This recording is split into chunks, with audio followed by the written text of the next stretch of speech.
¿Saben lo que es? ¿Pasa, por favor? ¿Hay que dejar el sector? ¿Que empezar por sector? ¿Por empezar? ¿Por empezar? No, por favor, le estoy diciendo a la puerta.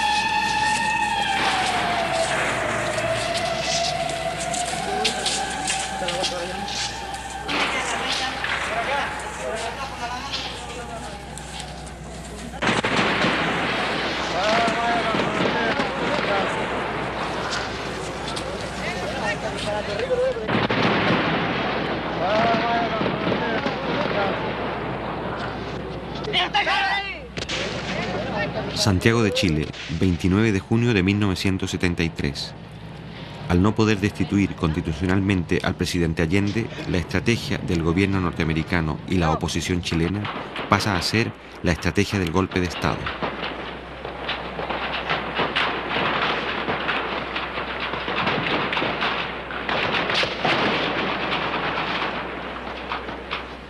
Después de su fracaso en las elecciones parlamentarias de marzo del 73, la oposición aplica un plan insurreccional. El día 29 de junio, a las 9 de la mañana, un solo regimiento ataca el Palacio de Gobierno con 6 tanques.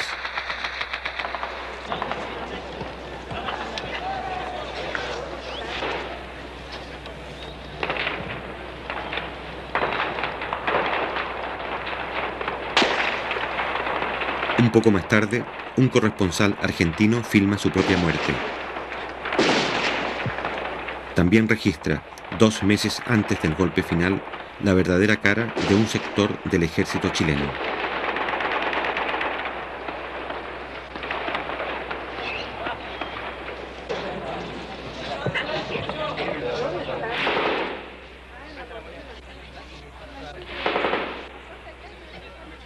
Durante una hora, los tanques intercambian disparos con los carabineros que se encuentran en el interior del Palacio de la Moneda.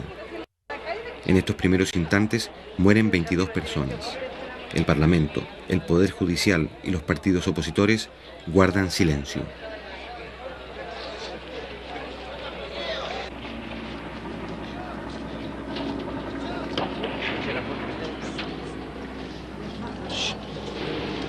Sin embargo, las tropas golpistas no reciben el apoyo del resto de las Fuerzas Armadas.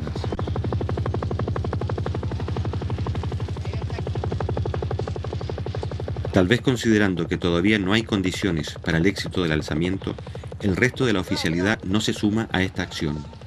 Mientras tanto, las tropas leales inician el contraataque para romper el cerco. ¡Cuidado, cuidado, que sale de aquí!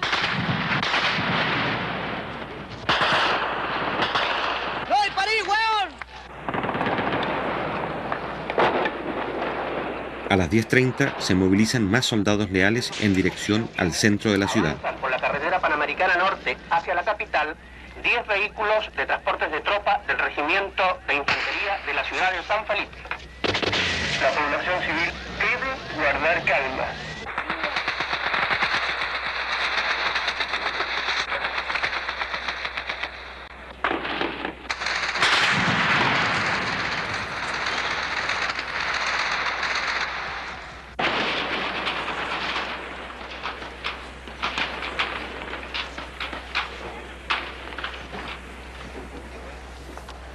Al cabo de un breve enfrentamiento, los tanques inician la retirada.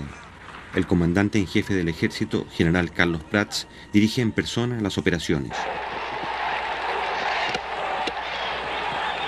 A las 11 de la mañana, cuando todavía se combate, el presidente de la República entra en el Palacio de Gobierno. A esa misma hora llegan más soldados leales, encabezados por el ministro de Defensa, José Toá.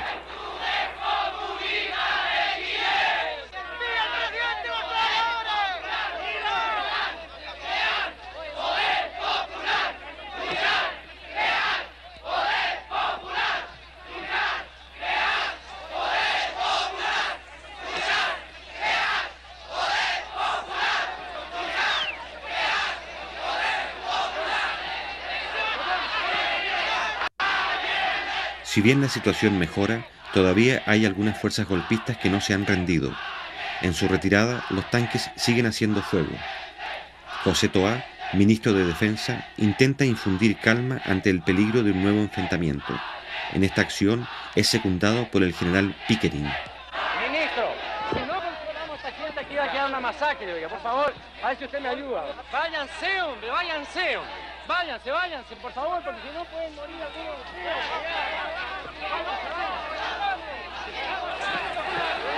Los generales Pickering, Sepúlveda y Prats encabezan el grupo de oficiales que sofocan el cuartelazo. En cambio, otros altos mandos se limitan a permanecer expectantes. Tal es el caso de Augusto Pinochet, más tarde jefe del gobierno militar, que esta vez se suma a las fuerzas leales.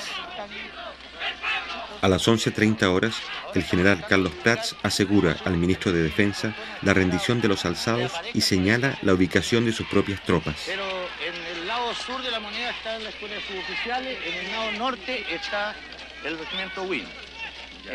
Pero el general Prats va a considerar indispensable la implantación del estado de sitio para controlar la situación. Hay que pedir el estado de sitio inmediatamente. Porque esta situación de esa manera no se puede controlar.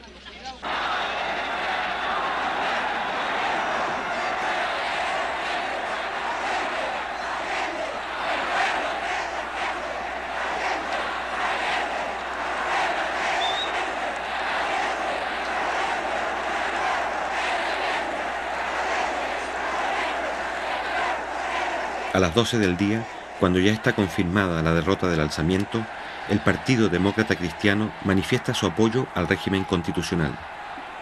El otro sector de la oposición, el Partido Nacional, se niega a hacer declaraciones, en tanto que la directiva del grupo fascista Patria y Libertad se refugia en la Embajada del Ecuador, confesándose así como los autores del cuartelazo.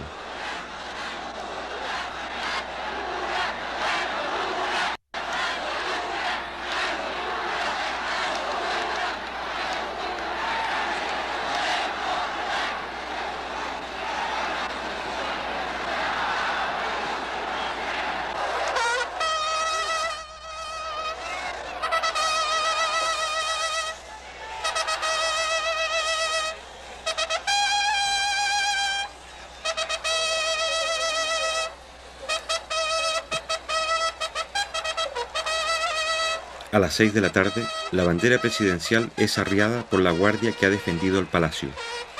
Durante 2 horas, esta compañía, al mando del teniente Pérez, se ha negado a entregar la sede del gobierno. Junto con Prats, son los héroes de la jornada.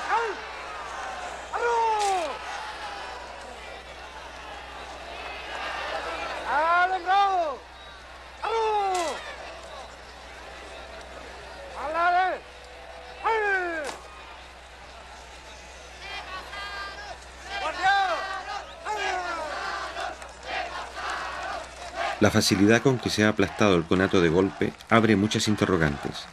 La sublevación indica que una parte de la oficialidad simpatiza con ella y que solo el temor a tener que enfrentarse a otros soldados impide que se sumen a la rebelión. Por lo tanto, Allende se apoya en los oficiales constitucionalistas y descarta las acciones que puedan debilitar el carácter legal de su gobierno. Haremos los cambios revolucionarios en pluralismo, democracia y libertad, lo cual no significa tolerancia contra los antidemócratas, tolerancia con los subversivos, ni tolerancia jamás con los fascistas, camaradas.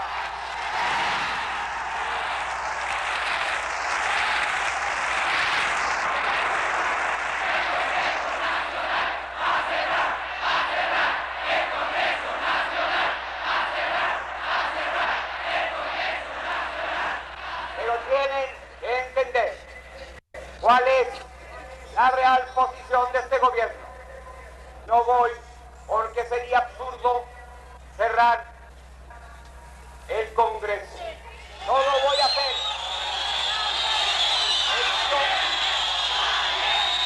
Esto respeto. Pero si es necesario,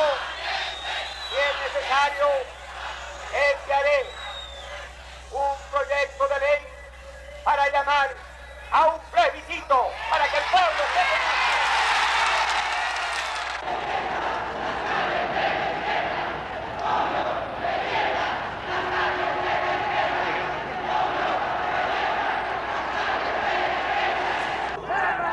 se Al otro día, Allende solicita al Congreso la aplicación del estado de sitio.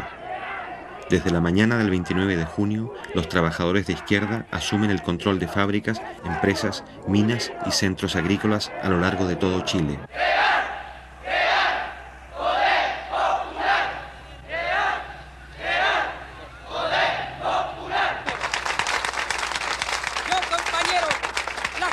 De los 500 trabajadores de fábrica de envase ha sido la siguiente: fortalecer los cordones industriales, fortalecer los consejos comunales, fortalecer la junta de vecinos, fortalecer las CAP, fortalecer todos los organismos vivos de la comunidad, compañeros. Compañeros, nosotros creemos que es necesario aprovechar esta coyuntura para pasar a la ofensiva también en términos de ganar nuevos sectores, ¿no es cierto?, en términos de pasar nuevas industrias al área social. Trabajadores, estamos en nuestro puesto de combate, que es nuestra fuente de trabajo, construyendo los elementos necesarios para defenderlos hasta el último ante cualquier arremetida del fascismo o ante cualquier intentona de otros sectores de las Fuerzas Armadas que intentaran derrocar el gobierno. Nosotros creemos que debemos asegurar bien nuestro puesto de combate, que está en las industrias primero. Al mismo tiempo, se fortalecen todas las formas de poder popular, en especial los cordones industriales. Cada cordón es una agrupación de fábricas y empresas que coordinan las tareas de los trabajadores de una misma zona. En las principales ciudades del país se han constituido 31 cordones industriales, de los cuales 8 pertenecen a Santiago. Compañero, ¿a qué representa usted aquí? Cordón Macul, compañero. ¿Usted, compañero, a qué Cordón representa? Macul. ¿Usted, compañero, a qué representa? Cordón Cerrillo, Maipú. ¿Usted, compañero, a qué representa? Cordón Cerrillo. ¿Usted, compañero, a qué Cordón Vicuña Maquena. ¿Usted, compañero, a qué Cordón representa? Vicuña Maquena. Compañero, ¿a quién representa? Cordón O'Higgins. ¿Usted? ¿Qué repite? El sindical del Partido Radical. Con el apoyo de los cordones, el gobierno pone bajo el control permanente del Estado algunas fábricas de carácter estratégico, utilizando para ello los mecanismos legales. Compañeros, como todos sabemos, grupos fascistas intentaron derribar el gobierno y al parecer todavía existen ramificaciones de ello. Por lo tanto, sigue el peligro latente contra un proceso que ha iniciado y tomado en sus manos la clase trabajadora. Hoy se resolvió lo que sigue, teniendo presente que la industria de envases de papel aluminio Alusa ha suspendido la entrega de sus productos, lo que constituye un entorpecimiento de la distribución. Y vistos el Decreto Supremo número 338 y la Ley número 16.464, resuelvo. Primero, requísese el uso y goce del establecimiento industrial, maquinarias y demás elementos necesarios para la producción y o distribución de la fábrica de envases Alusa.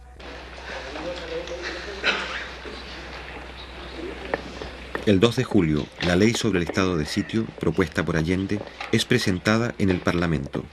Esta ley consiste en otorgar al jefe de Estado facultades extraordinarias para nombrar, trasladar y destituir a los jefes militares que crea conveniente. Ofrezco la palabra. Ofrezco la palabra. Cerrado el debate.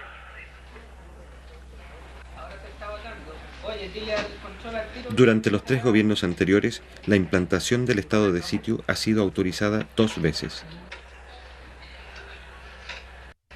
Los señores diputados que rechacen la proposición les ruego levantar la mano.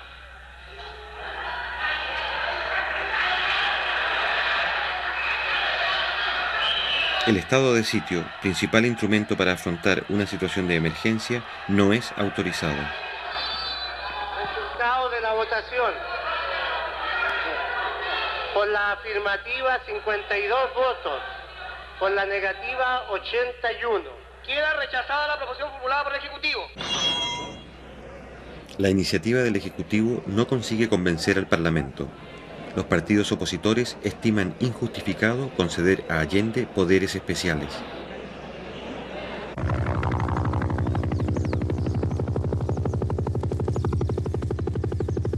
El 2 de julio, el mismo día en que el Congreso rechaza el estado de sitio, la Armada efectúa un allanamiento en Valparaíso.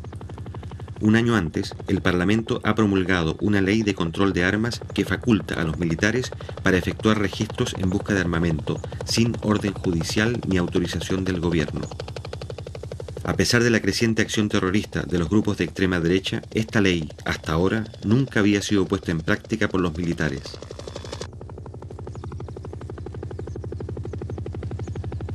Cada allanamiento incluye el cerco de la industria, la detención temporal de los trabajadores y su posterior interrogatorio. Así, sin saltarse la ley, algunos oficiales comienzan a actuar contra los empleados y obreros de las fábricas. En este primer allanamiento no se encuentran armas.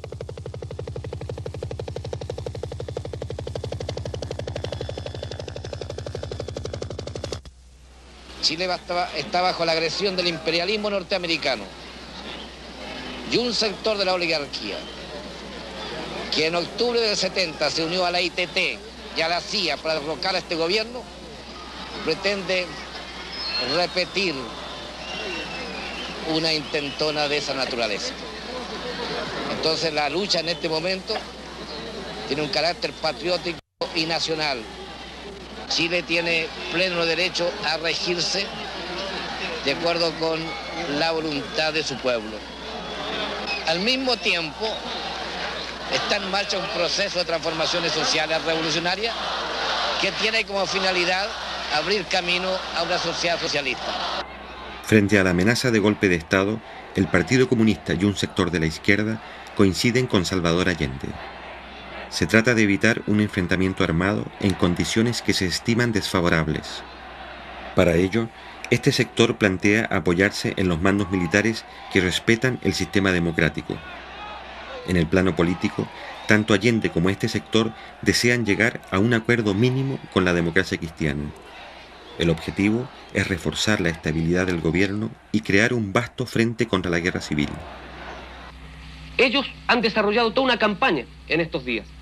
Continúan con su campaña orientada a señalar que se trata, en el caso del gobierno popular, de un gobierno ilegítimo.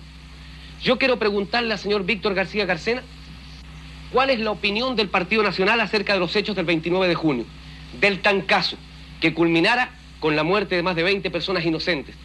Yo quiero preguntarle cuál es su opinión, porque el diario La Tribuna, al día siguiente de este hecho, señalaba que se trataba de un show, porque la Radio Agricultura, durante los momentos en que se desarrollaba el intento faccioso, lanzaba, ¿no es cierto?, al aire consignas tales como: por fin ha llegado el día que tantos chilenos esperaban, por fin las Fuerzas Armadas se han decidido a enfrentar este gobierno totalitario, marxista y los otros epítetos que el partido del señor Víctor García Garcena coloca. Este es un delito político, este es un atentado en contra de nuestro pueblo, el más grave atentado precisamente contra la democracia y el régimen constitucional que ellos dicen defender de la boca para afuera. Don Víctor García Garcena ya fue encarcelado en una ocasión por el gobierno de la democracia cristiana en 1967 por sus actuaciones sediciosas en nombre del Partido Nacional. Buenas noches, señores telespectadores.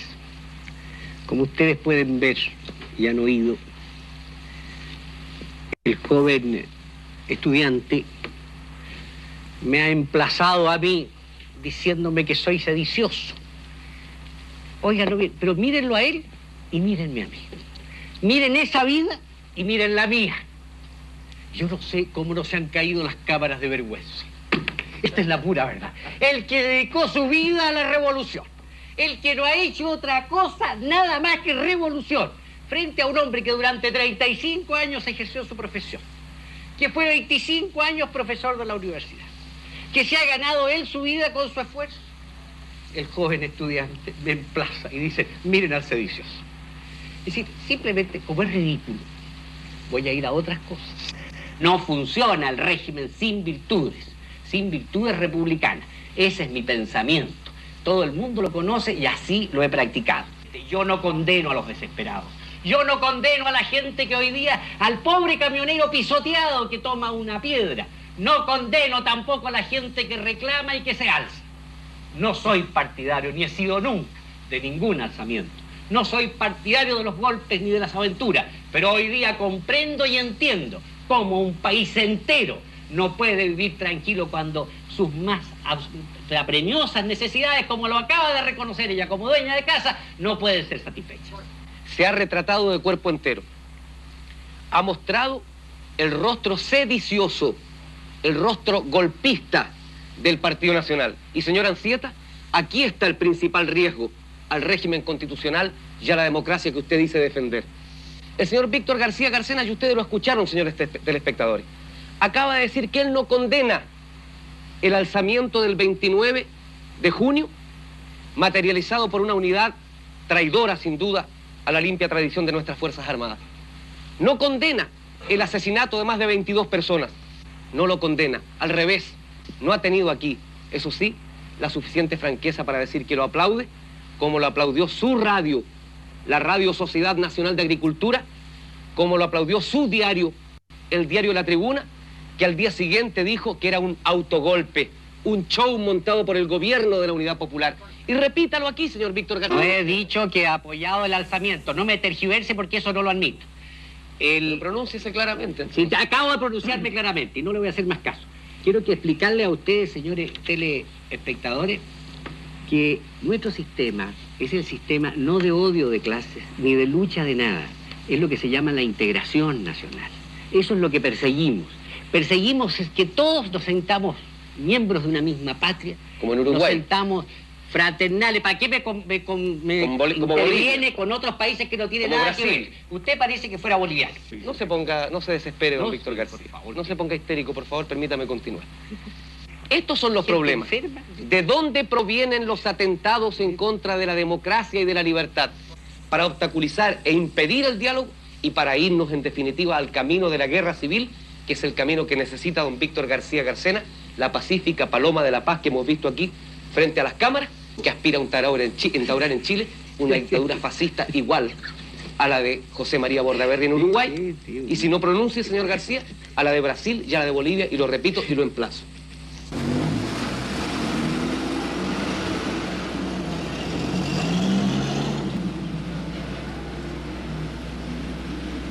El día 5 de julio, Salvador Allende forma un nuevo gabinete para superar la crisis y crear condiciones para un diálogo con la democracia cristiana. Con este fin, trata de incorporar a una personalidad de este partido. Yo sé perfectamente bien que los procesos revolucionarios sacuden y convulsionan a los pueblos, pero sé también que aquí hemos querido y tratamos de hacer algo que otros pueblos no alcanzaron, una revolución por cauces distintos, de acuerdo a nuestra historia, a nuestra tradición y a nuestra realidad. Espero que todos seamos capaces de escribir una página más para señalar que Chile tiene su propia voluntad creadora y su noble decisión de hacer cada vez más grande la patria. Luego tomar juramentos de estilo.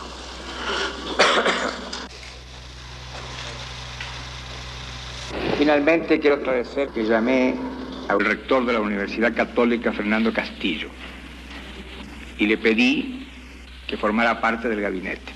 Lamentablemente tenías compromisos que yo respetaba. Respeté entonces las razones y a pesar de muy buena disposición, no pude contar con la colaboración de Fernando Castillo. Sé sí que contará el país con su colaboración en cualquier circunstancia. He querido informarles plenamente de esto y además reiterar que tengo confianza en que superaremos las horas difíciles con el esfuerzo de todos. Muchas gracias.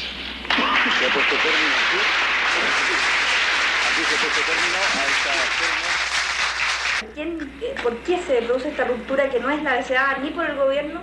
A mi juicio porque la Unidad Popular, cuando plantea programas, proyectos para Chile, que pudieran tener realmente y significar la acumulación de intereses hacia ese objetivo, la Unidad Popular primero plantea a ver quiénes estarán supuestamente en oposición a esto. Los busca con cabo de vela por todas partes, hasta buscar todos los enemigos posibles y después plantearlos como una minoría.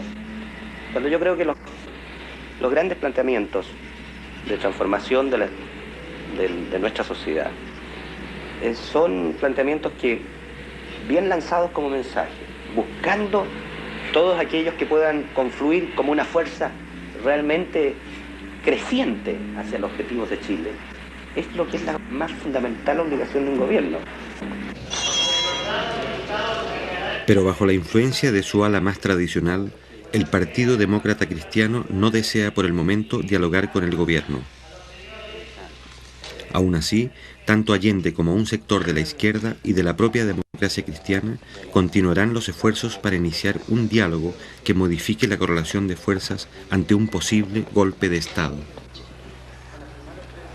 tenemos, compañeros, hacer un llamado a la sensatez y al patriotismo de los sectores de la democracia cristiana que piensan con su propia cabeza y que no siguen los dictados del Pentágono, de la CIA, de los Yarur o de los Duni Edwards, para que se opongan con toda su fuerza en la base del pueblo, en los sindicatos, en todas partes, a la ofensiva fascista, a la ofensiva reaccionaria. Porque si el fascismo, compañeros, lograra vencer, no le preguntarían al obrero del cobre si es comunista, si es mapucista, si es socialista o si es demócrata cristiano para reprimirlo.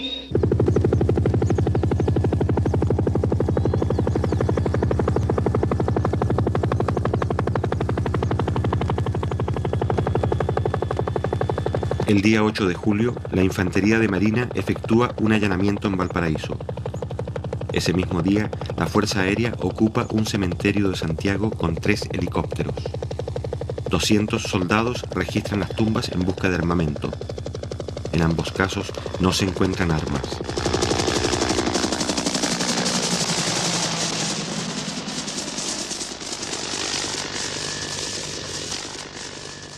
Ya es una cosa ya del otro mundo, se puede decir lo que están haciendo estos momios aquí. Diariamente, pues mira, venir a sacar los muertos. ¿Cómo se le ocurre? ¿A dónde se ha hecho que los muertos? Porque ellos no tienen balas, no tienen nada. ¿Cómo los van a matar? ¿No le parece? Sacarlos los pobrecitos de ahí. De ahí a un hueso se le tira quizás a dónde para que lo hubieran muerto a ellos. Así que mañana pasado, en la misma noche, le mandan aviones listos. Los matan a todos y como somos indefensos, aquí los quedamos. Pues. ¿Y habría que armar al pueblo entonces? Por supuesto, claro. Y eso es lo que tiene que hacer el gobierno. Y ya lo más pronto al gobierno, porque si no lo hacemos nosotros, imposible que... Nosotros somos la fuerza de él, porque por él, o sea, él está de presidente por nosotros, porque nosotros lo sacamos, no ellos, porque los ricos jamás van a tirar para nosotros. Y todo lo que tenemos nosotros ahora lo tenemos por el gobierno de ahora, porque nosotros nunca habíamos tenido nada. Así que, ¿cómo no va a estar agradecido uno del gobierno? Eso es lo que hay que hacerle entender a alguna gente que todavía está errada. Tienen su mente medio extraviada y no me tienen su mente medio extraviada y no comprenden las obras que se hacen. Uno que está cada día saliendo a trámite y cosas, ve lo de arriba, ve el esfuerzo que hacen por los pobladores. Así que... ¿Qué es lo que tenemos que hacer nosotros para defender este gobierno? Unirnos. En primer lugar... Si vienen con armas ellos, ¿cómo le respondemos? Tendríamos que también tener cómo defendernos. Yo creo que ese es el pensamiento de todos aquí. Al menos aquí nadie tiene un arma en este campamento, nadie. Y usted sabe que con mano, con palo no se puede hacer nada. Si vienen ellos con un arma de fuego no se puede hacer nada. Existen las organizaciones de defensa por parte de los trabajadores. Existen las brigadas que en un momento determinado pudieran moverse. Pero no existen los elementos populares para defender las industrias, ni existen los elementos populares siquiera para movilizar trabajadores en una franca disposición de combate o de lucha callejera contra algunos sectores militares o algunos sectores del fascismo provistos de esos elementos. ¡Milicia popular! ¡Milicia popular! El día 12 de julio, el Partido Socialista hace pública su posición frente a la amenaza de golpe. Los soldados, marinos, aviadores y carabineros no pueden prestarse en ningún momento y bajo ninguna circunstancia para asesinar trabajadores. Y llegado el caso de que algunos oficiales se alzaran, los oficiales, suboficiales, clase y soldados no tienen la obligación de prestarle obediencia. Aún más claro, no solo tienen el deber de negarse a acatar órdenes que signifiquen disparar contra el pueblo o participar en aventuras golpistas contra el gobierno o los trabajadores, sino que oponerse activamente a ellas. La burguesía debe estar clara que no puede actuar impunemente. A cada acción subversiva, a cada atentado contra Chile y su gobierno, los trabajadores responderán invariablemente utilizando todos los métodos y con todos los recursos que sea necesario. Nuestro partido piensa de que la toma de empresas, fábricas, fundos, es una respuesta legítima de la clase obrera y de los trabajadores a la actitud sediciosa y golpista de la derecha. Hemos dicho de que la reacción debe pensar cada uno de sus pasos.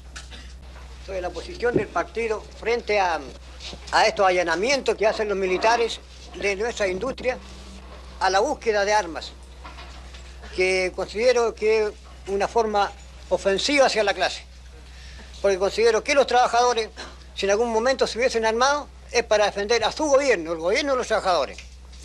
Entonces, usted como abogado y jurista, ¿cierto?, podría explicarnos cuándo es legal, ¿no es cierto?, y cuándo es ilegal. Porque aquí aparece una cosa. Nosotros apareceríamos en la ilegalidad tratando de defender al gobierno de los trabajadores, como trabajadores mismos, si tomásemos la precaución de adquirir algún armamento. Yo creo que el pueblo, para defender a su gobierno, debe recurrir a todos los medios de que disponga.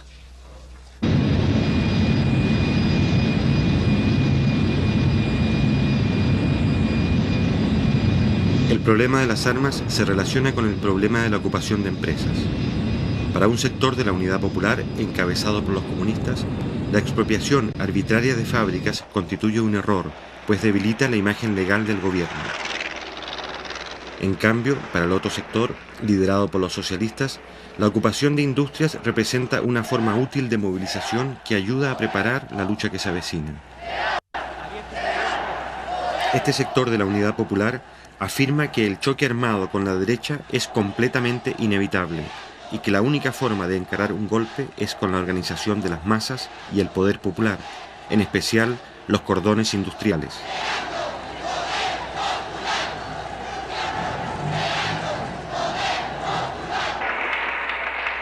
Hoy, compañeros, es tarea también para ponerle una muralla a los reaccionarios y salir adelante la formación de los cordones industriales en todo el país. Se trata, compañeros, que los dirigentes sindicales nuestros tomen esa tarea como una tarea prioritaria de ellos, que se conecten compañeros de otras empresas, que en sus sindicatos planteen a los otros dirigentes la necesidad de vincularse con los compañeros de la otra cuadra, con los compañeros de más allá. Y así, compañeros, vamos construyendo esa fuerza popular que es la base para avanzar, que es la muralla para detener los intentos de la reacción.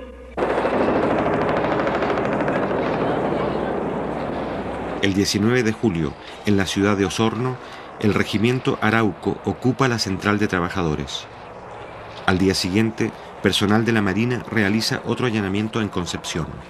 En ambos casos no se encuentran armas.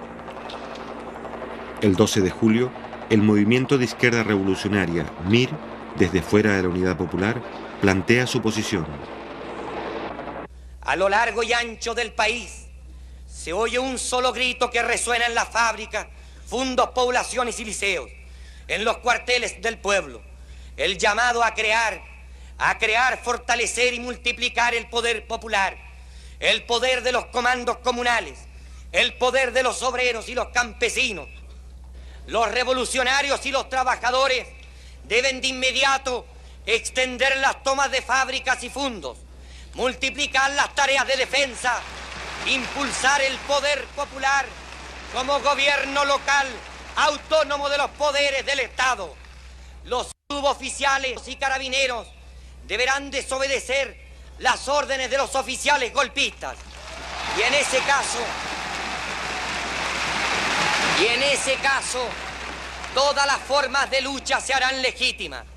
Entonces, sí que será cierto que los trabajadores, con los soldados, los marineros, los carabineros, los suboficiales y los oficiales antigolpistas, tendrán el derecho a construir su propio ejército, el ejército del pueblo.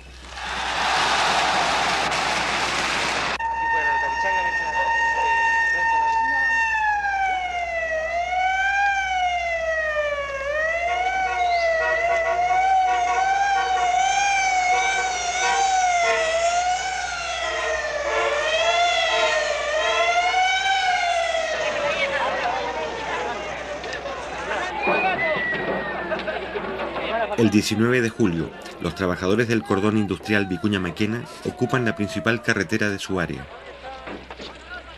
¿A qué se debe la toma de la carretera? Esto se debe, compañero, en apoyo a los compañeros que fueron desalojados de Inmetal. ¿Va a venir alguna autoridad de gobierno para acá? Eso es lo que estamos esperando, compañero, que venga una autoridad y solucione el problema de estos compañeros. Un día antes, los obreros del Cordón Cerrillos han realizado una acción similar. La protesta se dirige contra los intentos del gobierno de devolver algunas industrias para facilitar así un posible acuerdo con la democracia cristiana. Las contradicciones de la izquierda sobre la estrategia a seguir para detener el golpe estallan públicamente. A las 11:30 horas, el prefecto de la policía ordena despejar el camino.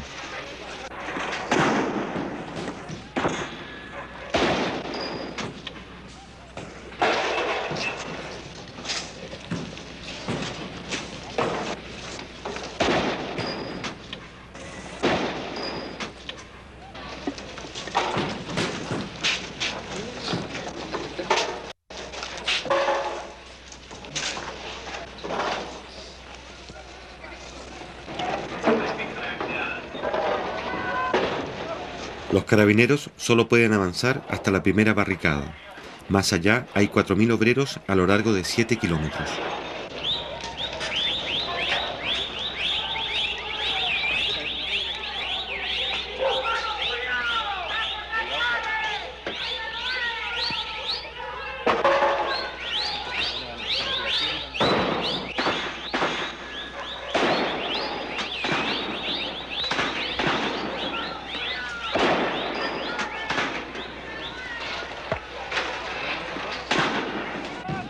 Por el hecho de que están transando. El gobierno está transando. ¿Quieren devolver empresa? Los carabineros los grandes son los grandes. A las 11:45 llega el intendente de Santiago, Julio Estuardo, funcionario de la Unidad Popular y máxima autoridad de la provincia.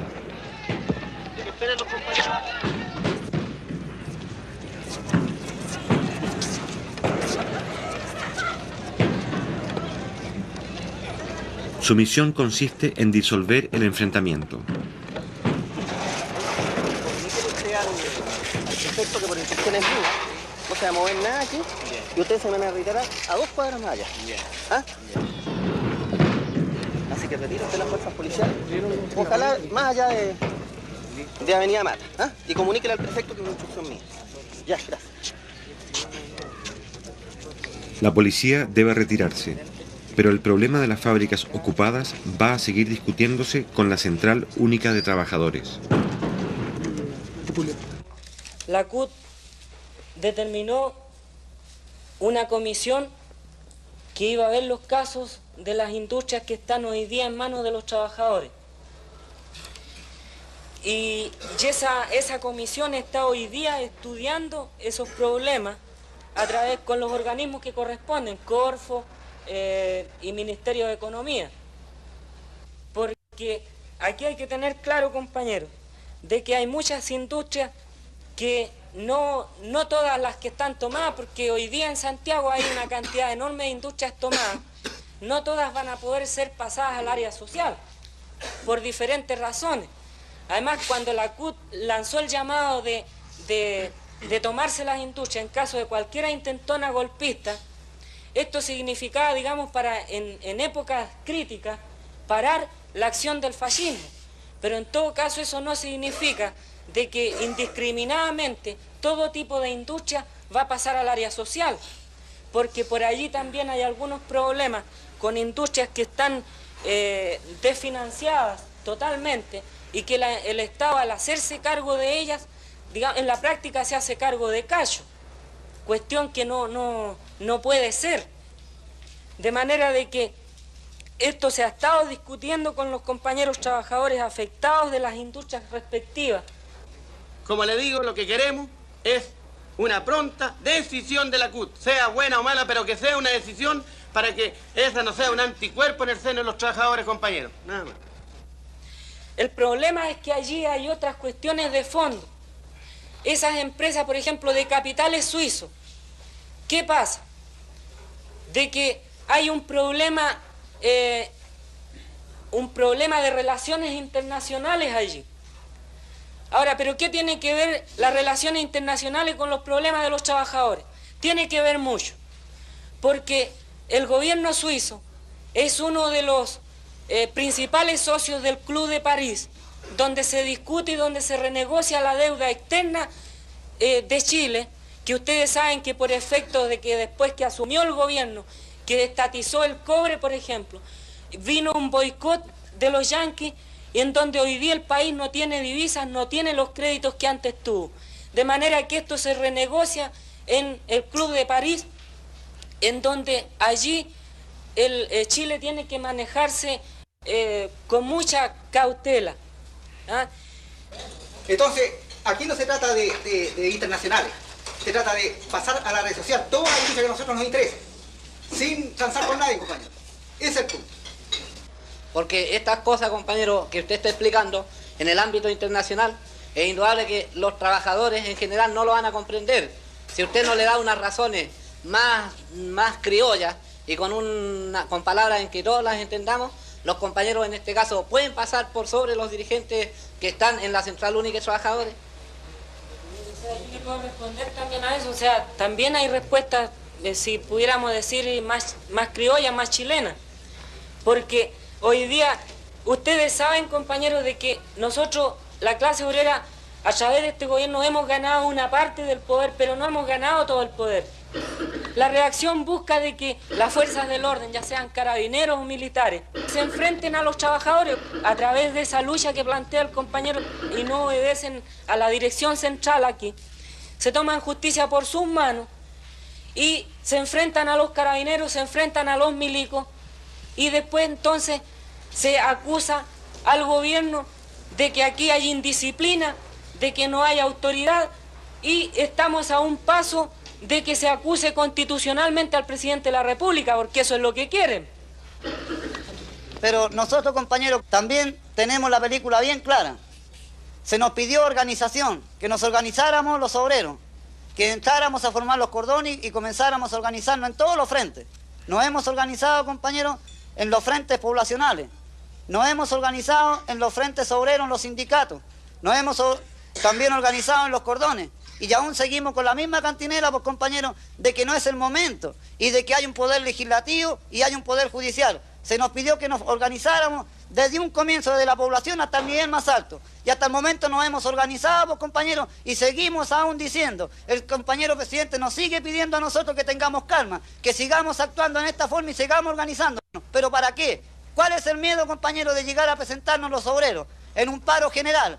Y presentarlo a los pobladores también a su vez y pedir al compañero presidente, como a todo el Poder Ejecutivo, de que una vez por todas se decida, pues, compañeros, cuál es el plan que tiene de lucha, cuál es el plan para que nosotros también al organizarnos nos presentemos frente a ellos y pidamos, compañeros, si es necesario, como presentan lo de la derecha, que lleguemos a un plebiscito. Nosotros comenzamos el plebiscito, compañeros, por las poblaciones hasta el nivel más alto. Y le aseguro que ganamos de aquí a Huancagua, pues, compañeros, y pasamos de largo, pues, compañeros. Porque tenemos organización dentro de los campamentos, dentro de los cordones industriales, dentro de los sindicatos. Y la CUT, compañeros, está apernando igual todavía, pidiéndonos a nosotros que tengamos calma y que esto no se puede hacer porque esto pertenece a la reina Isabel, el otro pertenece a Suiza y así, y en fin, compañeros, siguen inventando cosas. La verdad de las cosas, compañeros, es que el pueblo, los obreros ya nos estamos cansando porque esto es tramitación. Y estamos luchando contra la burocracia y dentro de nosotros mismos, dentro de nuestra propia defensa, de nuestros propios sindicatos, dentro de nuestro propio poder, compañero, como es el CUB, sigue aún la burocracia, pues, compañero.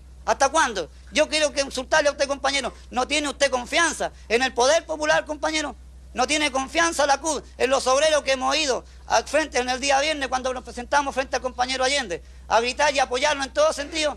¿No tiene confianza el presidente en las organizaciones que nos ha hecho formar? ¿No tiene confianza, compañeros, los diputados apernados que están arriba y que no quieren hacer nada, compañeros? ¿No tienen confianza los senadores, compañeros, que en vez de alegar una causa que nosotros, los obreros, los hemos puesto para que aleguen, para que luchen por nosotros, cuando se levantan los señores de la derecha, lo único que hacen es levantarse el asiento y mandarse a cambiar, pues, compañeros? Ya está bueno de todas estas cosas, por algo nos hemos organizado y por algo nos estamos reuniendo en esta noche aquí, pues, compañeros, para pedir que si las cosas están en la área social, bueno, tratemos de hacerlas llegar, pues. Las que no sirven, pues, compañeros, dejémoselas a eso, a los derechistas, pues, compañeros, dejémoselas a los momios. Si no, el gobierno no se puede hacer cargo de esos cachos, que se hagan cargo ellos de esos cachos y nosotros sigamos, pues, compañeros, luchando. Vaya usted, pues, compañero, a ir a La Vega, cómo están todas las cosas en el mercado negro y los compañeros nos siguen pidiendo que tengamos calma. ¿Hasta cuándo, pues, compañeros? Si esto ya se está pasando de castaño oscuro.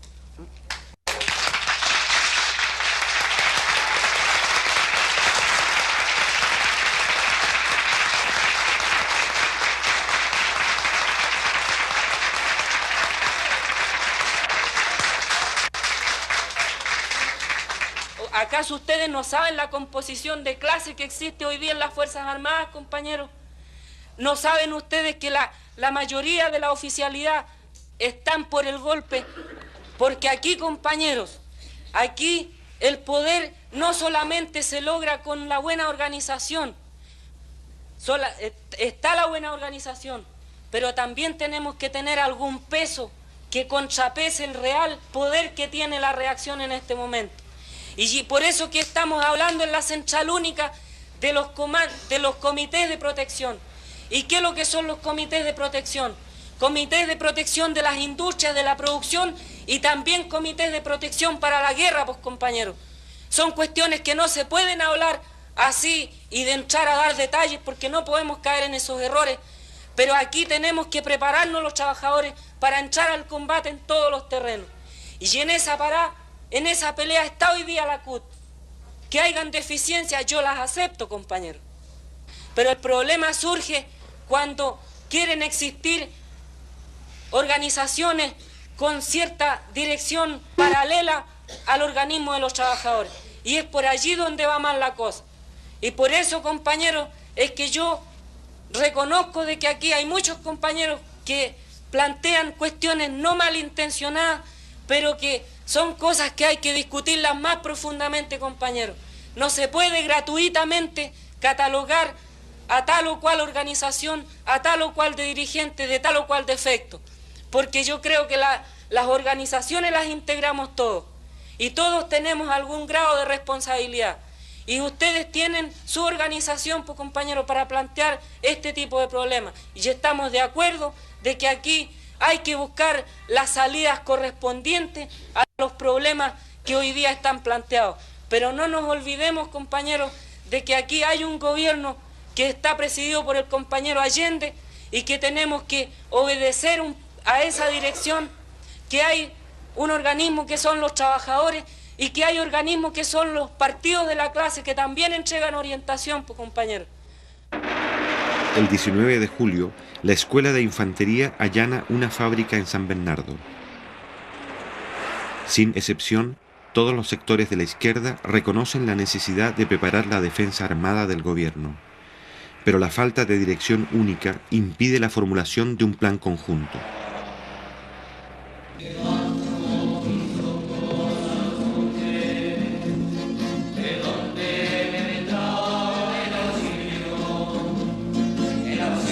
El 20 de julio, en vista del clima de violencia, la Iglesia Católica lanza públicamente un llamado en favor del entendimiento pacífico.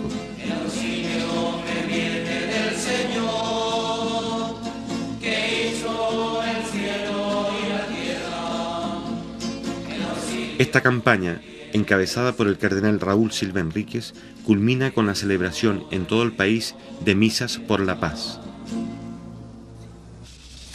Por los representantes del pueblo que ejercen los poderes públicos del Estado, que su competencia, acentuada por la sabiduría y la prudencia que vienen de Dios, los haga estar siempre al servicio de la patria para auténtico bien de las comunidades. Roguemos al Señor. Por los ciudadanos de nuestra patria, para que en la diversidad de opiniones y preferencias Dios ilumine nuestras conciencias, apacigüe las pasiones, domine los rencores partidistas, de modo que prevalezca el bien común de los chilenos. Roguemos al Señor. Escúchanos, Señor, nuestra palabra.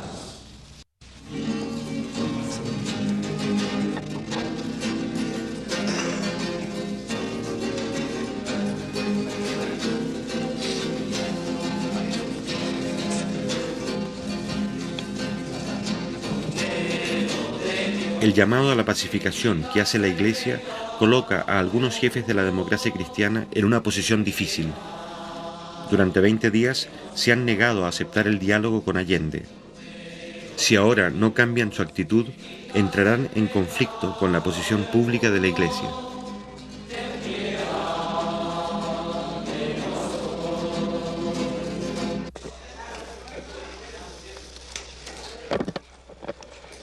Días después, Patricio Elwin y Osvaldo Holguín, jefes máximos de la democracia cristiana, llegan al Palacio de Gobierno para entrevistarse con el primer mandatario.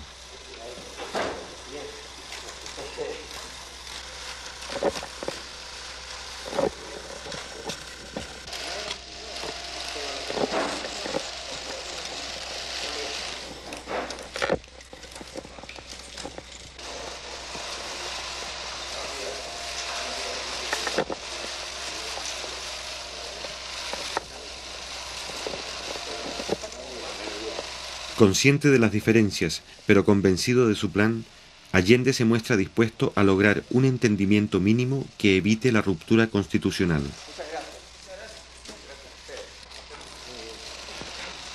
La posibilidad de un cierto acuerdo entre Allende y la cúpula demócrata cristiana causa una profunda inquietud en la extrema derecha.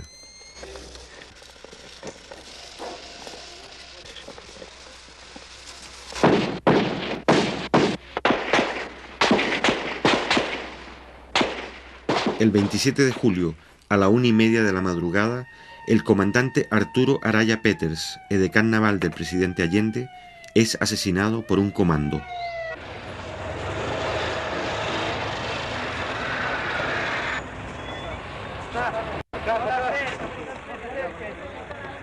La violencia alcanza a un oficial directamente vinculado al presidente de la República, justo en el momento en que la democracia cristiana acepta dialogar con Allende.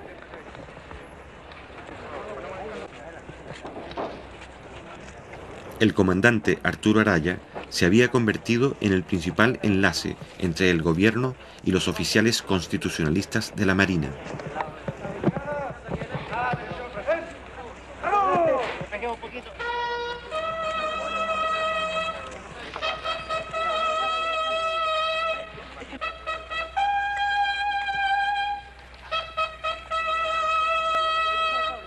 El mismo día, los restos del edecán se llevan al Palacio de la Moneda y luego se trasladan a Valparaíso para ser enterrados con honores militares.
Meses más tarde, en su exilio de Buenos Aires y antes de ser asesinado, el general Carlos Prats declara que una de las razones para eliminar al comandante Araya era impedir que Allende se informara de lo que estaba ocurriendo en los círculos militares de Valparaíso.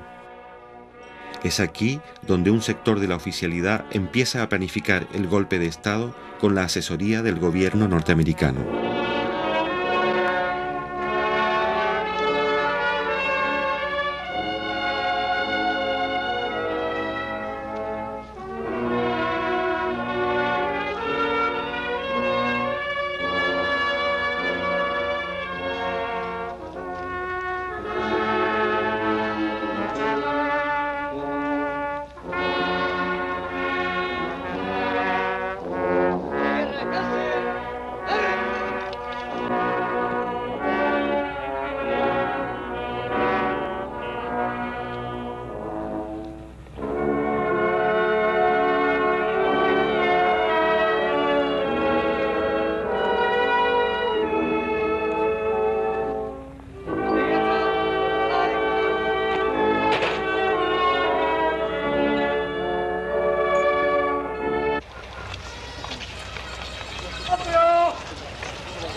despedido los restos del comandante Arturo Araya Peters, el señor comandante en jefe de la Armada Nacional, almirante Raúl Montero Cornejo, y también el que fue su compañero de curso, capitán de navío Guillermo Albonay Hanson. Aquí en el Camposanto del Cerro Cárcel rinden honores 2 secciones de la Escuela de Submarinos y la banda de la Escuela de Armamentos. Brillante fue la trayectoria por las filas de la Armada del comandante capitán de navío Arturo Araya Peters, su excelencia el presidente de la República, doctor Salvador Allende, ministros de Estado, los jefes de las Fuerzas Armadas.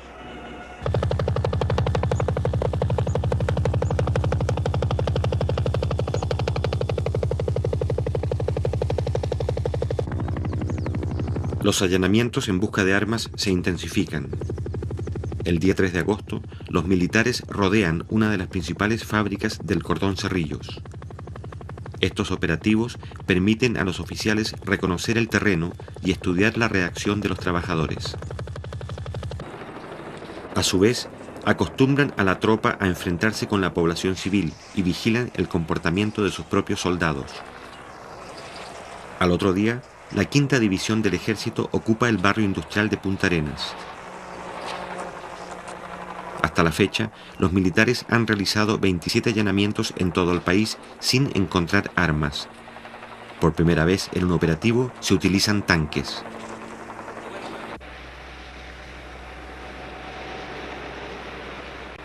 Durante esta semana, los camioneros declaran un paro por tiempo indefinido. Con esta huelga, la derecha desea precipitar el caos económico y sabotear el diálogo del jefe de Estado con la democracia cristiana. Los empresarios concentran sus vehículos en determinados puntos estratégicos para dar la impresión de fuerza y mantener la cohesión interna. Según revelaciones posteriores del New York Times, los huelguistas son financiados con $5 millones que provienen de la Agencia Central de Inteligencia, CIA. Cada uno de los empresarios recibe $4 diarios al cambio del mercado negro.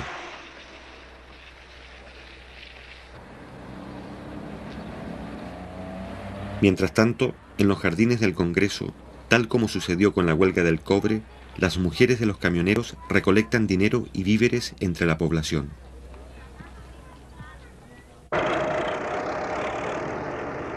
El 31 de julio, el gobierno ordena la reanudación legal de faenas y envía tractores para remolcar los vehículos paralizados hasta Santiago. Sin embargo, los empresarios se oponen por la fuerza y acusan al gobierno de atentar contra la propiedad privada. Estos hechos son filmados por el Canal 13, que simpatiza con la huelga.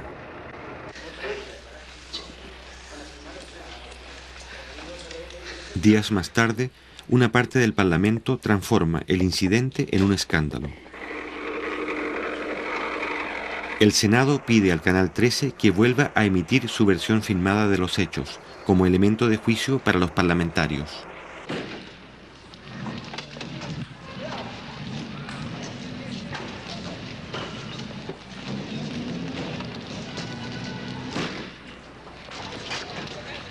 Con el visto bueno de algunos senadores, este canal consigue emitir las imágenes varias veces, presentándolas como un documento de carácter oficial.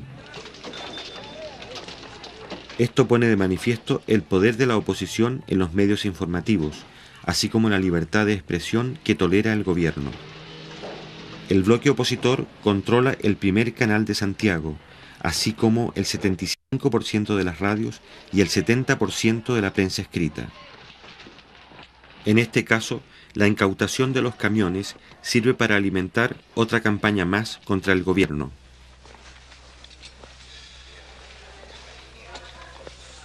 Mientras esto ocurre en el Parlamento, los contactos entre Allende y la democracia cristiana llegan a un punto muerto. Este partido plantea 3 condiciones. El presidente debe someterse a la autoridad del Congreso y renunciar así a las facultades que otros jefes de Estado tuvieron. Debe abandonar su política de nacionalizaciones. Y finalmente debe incorporar en puestos claves de gobierno a militares que cuenten con la exclusiva confianza de la democracia cristiana. En respuesta, Allende se opone a esta capitulación y la democracia cristiana suspende el diálogo.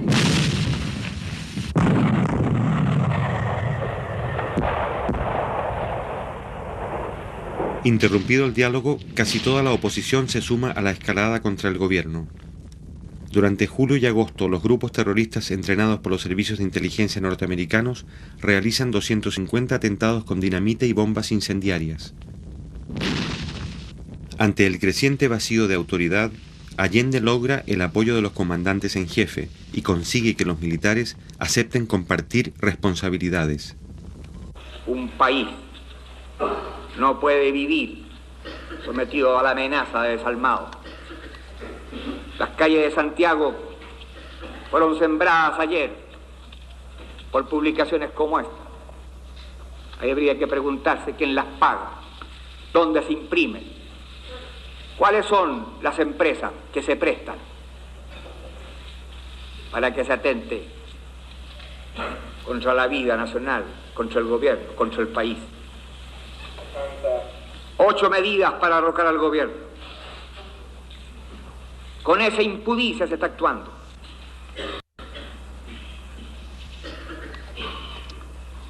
Este gabinete tiene que terminar con el paro fascista de los transportistas, con la decisión del que manejará implacablemente la ley, y sabiendo además que cuenta con la solidaridad de la inmensa mayoría de los chilenos que quieren evitar por todos los medios la guerra civil en nuestra patria. Orlando Letelier firma en estos instantes su promesa. El 9 de agosto quedan incorporados al gobierno los altos mandos. El general Prats, jefe natural del sector leal, ocupa el Ministerio de Defensa. La jefatura del ejército recae interinamente en el general Pinochet, también considerado constitucionalista. Este nuevo gabinete es recibido con discrepancias por la mayoría de los políticos. La derecha lo rechaza, la democracia cristiana muestra división de opiniones, la izquierda duda. Solo 2 días más tarde, los partidos comunista y socialista apoyan la decisión de Allende. Muchas gracias. Ha terminado el acto.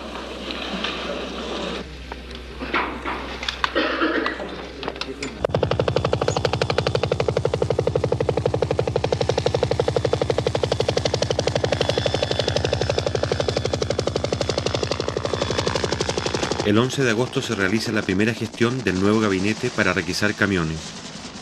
Sin embargo, las órdenes de los altos mandos chocan con la mayoría de los oficiales que miran con simpatías el paro. Esto pone en evidencia que una parte del aparato militar también está implicado en la ofensiva contra el gobierno. Según revelaciones posteriores de la prensa norteamericana, William Colby, exdirector de la CIA, al ser interrogado por la Cámara de Representantes en Washington en octubre de 1973, nunca desmintió el apoyo de su cuerpo en la preparación y sostenimiento económico de la huelga.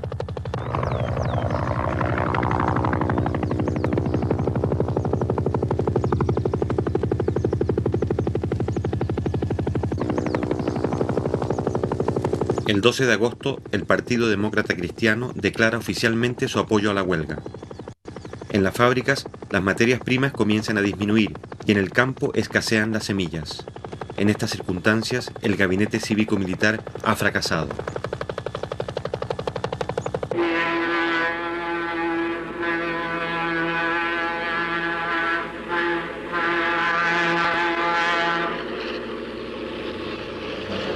Pero la respuesta popular frente a la huelga continúa. El gobierno y sus partidarios movilizan brigadas para llevar los productos a los centros de distribución. Ante el cierre del comercio, una parte de la población apoya las juntas de abastecimiento y fortalece los llamados almacenes populares. Cada almacén popular está formado por los vecinos de un sector que compra los alimentos directamente al Estado y los vende a precio de costo. En poco tiempo, la mitad de Santiago se beneficia con el abastecimiento directo.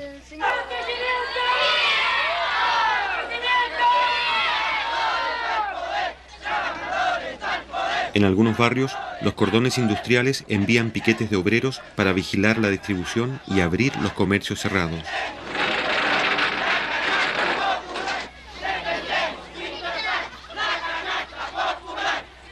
En este momento, el poder popular se adelanta a la policía para mantener el orden público y el control de los comerciantes. Ya. Ya. Tenga la bondad de retirarse a los niños aquí. Porque este no es un paro de obreros, compañeros. Este es un paro de empresarios de camiones. Yo no creo que haya un obrero ahí que tenga un camión que esté paralizado. Los que están paralizados, los que tienen flotas de camiones. Y esos son los que están manteniendo esta huelga inútil. Este paro es netamente político. Este es un paro netamente político de que están perjudicados nosotros los pobladores. Nosotros estamos pagando todas estas tremendas colitas aquí. Si la cuestión de los camiones se ponen a trabajar, se termina esta cuestión de cola. Pero los trabajadores conscientes salimos a la calle, salimos, luchamos y cumplimos nuestra misión como trabajadores, defendiendo toda la fuente de trabajo y seguimos produciendo y cargando mercaderías para allá y para acá a pulso, cosa que a la población no le faltara ningún alimento. Eso se lo demostramos todos los trabajadores, al compañero presidente, a la autoridad de gobierno. Un sector de los transportistas que apoya al gobierno organiza convoyes para mantener la distribución de alimentos entre las provincias. La población también desarrolla un sistema de abastecimiento por familia denominado canasta popular.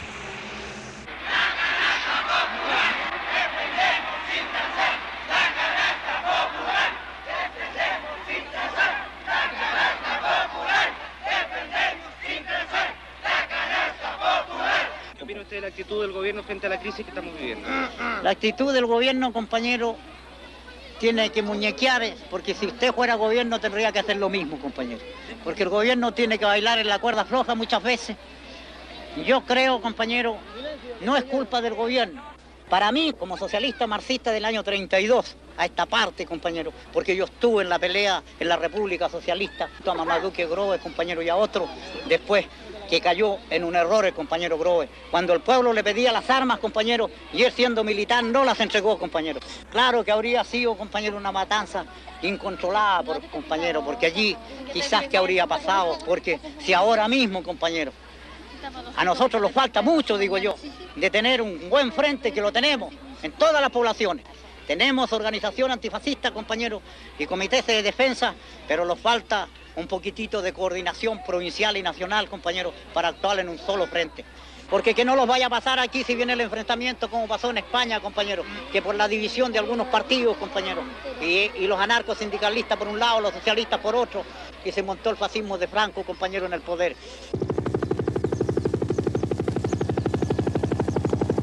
Mientras tanto, en Valparaíso, un grupo de marineros detecta la conspiración naval y denuncia estos hechos a varios jefes de la izquierda. Esta denuncia es descubierta por los altos mandos y los marinos son encarcelados y sometidos a tortura.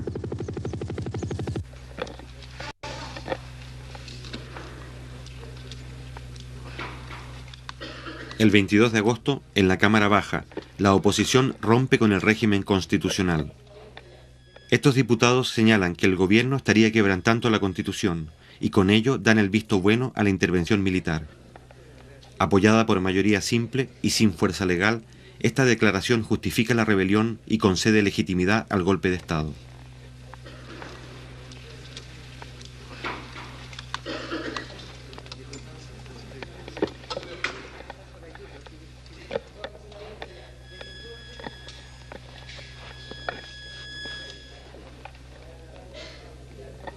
A partir de ese momento, los hechos se precipitan.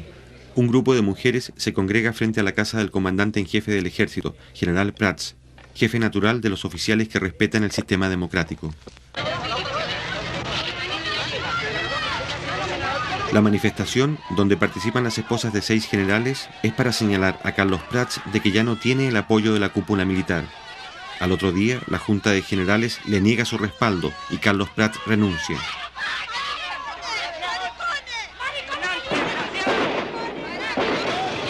También renuncian los generales Pickering y Sepúlveda, los principales mandos leales. Augusto Pinochet, que aparece como un militar profesional y respetuoso de la Constitución, se convierte en el nuevo comandante en jefe.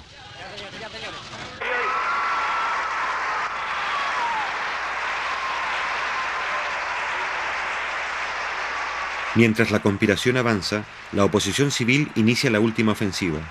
El 14 de agosto, en la Universidad Católica, las mujeres del movimiento Poder Femenino se reúnen para apoyar la huelga del transporte. Es por eso que esta lucha de los transportistas, que ya se libró en octubre, esta vez tiene que ser una batalla hasta las últimas consecuencias. Así lo hemos entendido todos los que estamos apoyando a los transportistas en su justa lucha.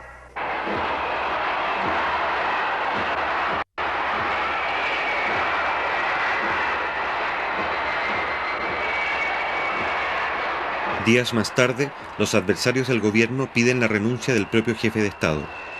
Casi 3 años de guerra económica han permitido a la Casa Blanca y la oposición interna ganar un importante sector de la clase media. Es aquí donde los oficiales rebeldes encuentran la base de apoyo social para la continuación de sus planes.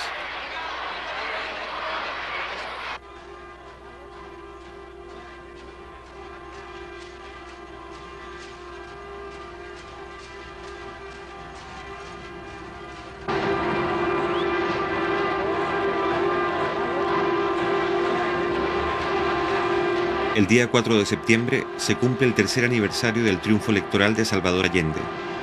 A pesar de la crisis, los simpatizantes del gobierno realizan una de las concentraciones más grandes de la historia política del país.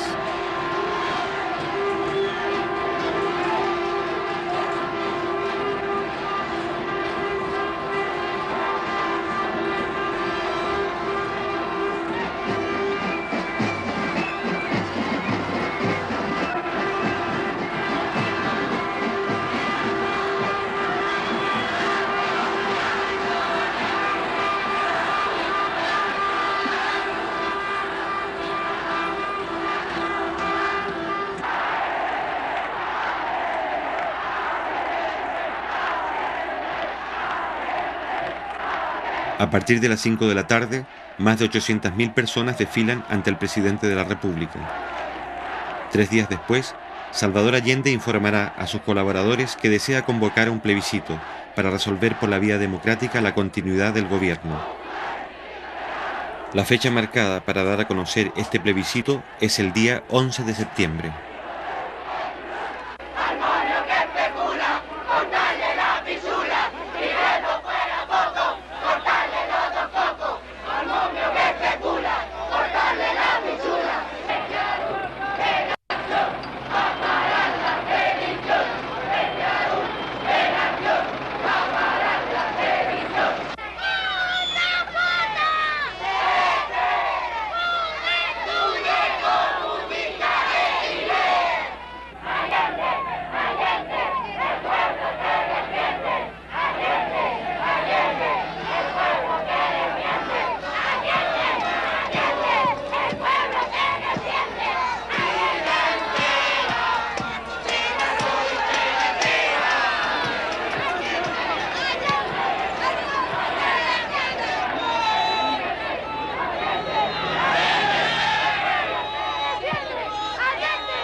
¡Presidente! ¡Mucha fuerza! ¡Tira Barriga el Chillo!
Frente a este pueblo movilizado, pero sin armas, va a entrar en acción el último recurso de la oposición y del gobierno norteamericano. Les habla el presidente de la República, desde el Palacio de la Moneda. Informaciones consignadas señalan que un sector de la marinería habría aislado Valparaíso y que la ciudad estaría ocupada. En todo caso, yo estoy aquí, en el Palacio del Gobierno, y me quedaré aquí defendiendo el gobierno que represento por la voluntad del pueblo. El 11 de septiembre, la Armada desencadena el golpe de Estado en Valparaíso. Al mismo tiempo, 4 destructores norteamericanos se acercan a las costas chilenas para tomar parte en la Operación Unitas. Estos mantienen contacto permanente con los golpistas.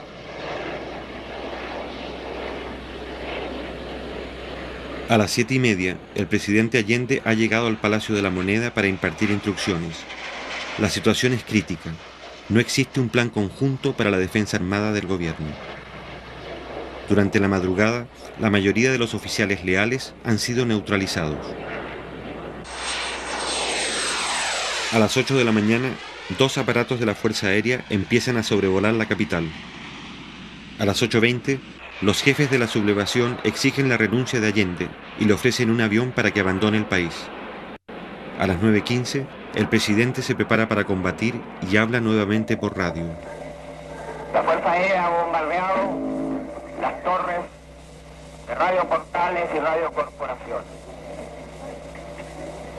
Ante estos hechos, solo me cabe decirle a los trabajadores, yo no voy a renunciar.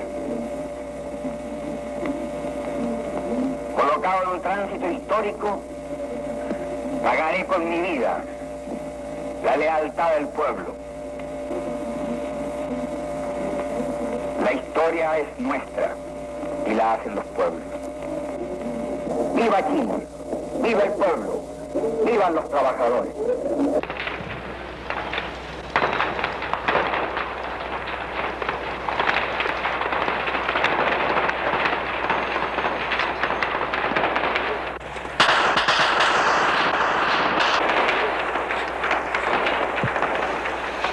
Al cabo de algunas horas de resistencia, los militares envían a Salvador Allende un ultimátum. Si no se rinde, la aviación iniciará el bombardeo. Ante estos hechos, el primer mandatario deja en libertad de acción a la Guardia de Palacio, quienes hacen abandono del edificio. Junto al presidente Allende, que rechaza la rendición, permanecen 40 combatientes civiles dispuestos a enfrentar el ataque.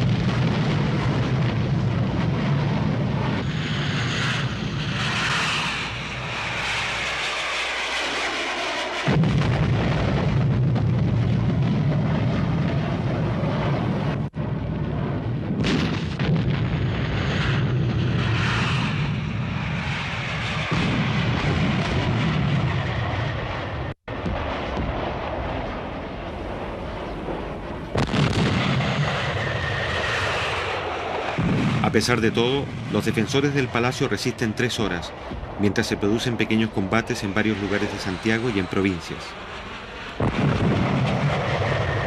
A las 2:15 de la tarde, el presidente Allende muere en La Moneda.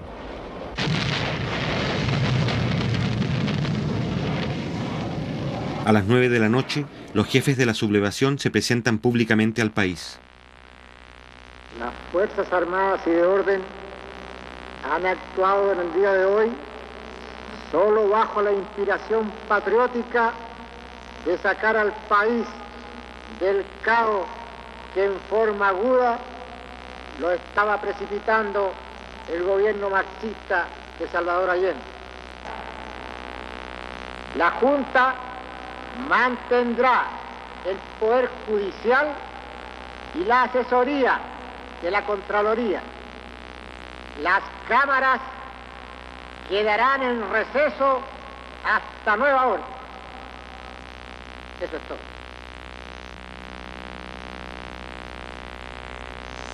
Tal vez sea triste que se haya quebrado una tradición democrática que en este continente era larga. Pero cuando el Estado pierde sus calidades, vienen aquellos que por mandato mantener su vigencia, asumir ese cargo. Hoy lo hacemos. Y estamos seguros que Chile entero tiene que comprender el sacrificio que nos significa. No se trata de aplastar tendencias o corrientes ideológicas, ni de ejercer venganzas personales, sino, como dije, de restablecer el orden público y volver al país por la senda del cumplimiento de la Constitución y las leyes de la República. Después de 3 años de soportar el cáncer marxista que nos llevó a un descalabro económico, moral y social que no se podía seguir tolerando por los sagrados intereses de la patria, nos hemos visto obligados a asumir la triste y dolorosa misión que hemos acometido. No tenemos miedo, sabemos la responsabilidad enorme que cargará sobre nuestros hombros, pero tenemos la certeza, la seguridad de que la enorme mayoría del pueblo chileno está con nosotros, está dispuesto a luchar contra el marxismo, está dispuesto a extirparlo hasta las últimas consecuencias.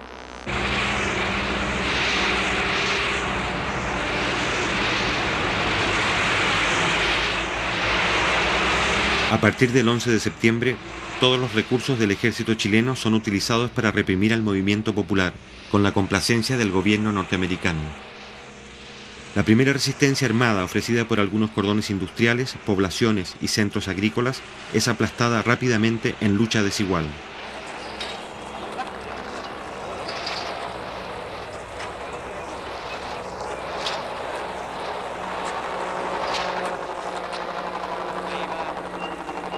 Miles de personas pierden la vida y los principales campos deportivos se convierten en campos de concentración. La democracia más larga de la historia de América Latina ha dejado de existir. Sin embargo, a partir del 11 de septiembre, las fuerzas democráticas se reorganizan y adoptan diversas formas de resistencia. La batalla de Chile no ha terminado.